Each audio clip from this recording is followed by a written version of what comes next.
પીડિત થયું અને એને સમાજે જે સપોર્ટ કર્યો ને આર્થિક અને કાયદાકીય લેવલે પીડિતો ભૂલી જાય છે.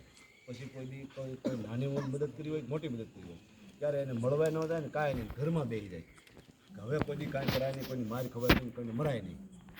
એટલે બહાર નથી કરતા. આપણે પહેલ કરી દે હું પીડિત તો મને 8.5 વર્ષ મને મારા પરિવારને ટકાવી રાખો ને એ વીર યોદ્ધાઓનું સન્માન છે, મારું નહીં.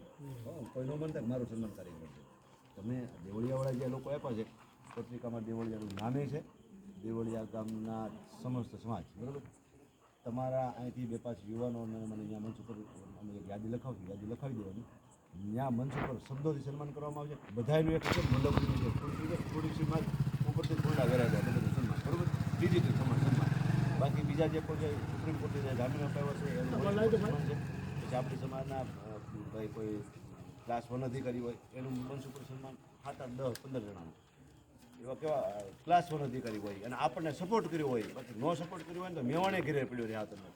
મેવાણી મને 10,000 રૂપિયા આપ્યા કેટલા, અને એ ક્યારે મેં ફોન કર્યો ને ત્યારે કે ભાઈ હું જ્યાં જાઉં ને મને કે તમારો સપોર્ટ હું તો હું હાસું બોલતા મને આવડે છે.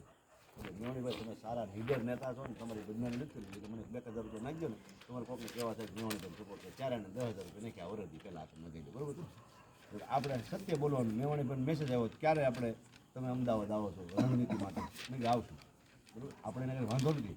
પણ મને ક્યાંક ને ક્યાંક એવું લાગ્યું કે ભાઈ હું જેલમાં હતો અને કદાચ કોઈ એને મેં એવું કર્યું હોય કે ભાઈ તમે આને જો બોલશો ને કહો તો પ્રશ્ન એવો થાય કે મોટો થઈ જાય.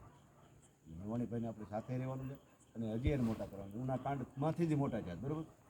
એટલે 18 તારીખે સાંજે 6 વાગ્યાથી 7 વાગ્યા સુધી જમણવારનો પ્રોગ્રામ છે અને 7 વાગ્યાથી લઈને સાંજે 9 વાગ્યા સુધી સન્માન નહીં અહીંયા કુંડા 7 થી 9 વાગ્યા સુધી સન્માન કાર્યક્રમ ને 9 વાગ્યાથી પછી ઠેઠ સવાર ભીમ ડાયરો છે એમાં 7-8 થી પ્રોગ્રામ કલાકાર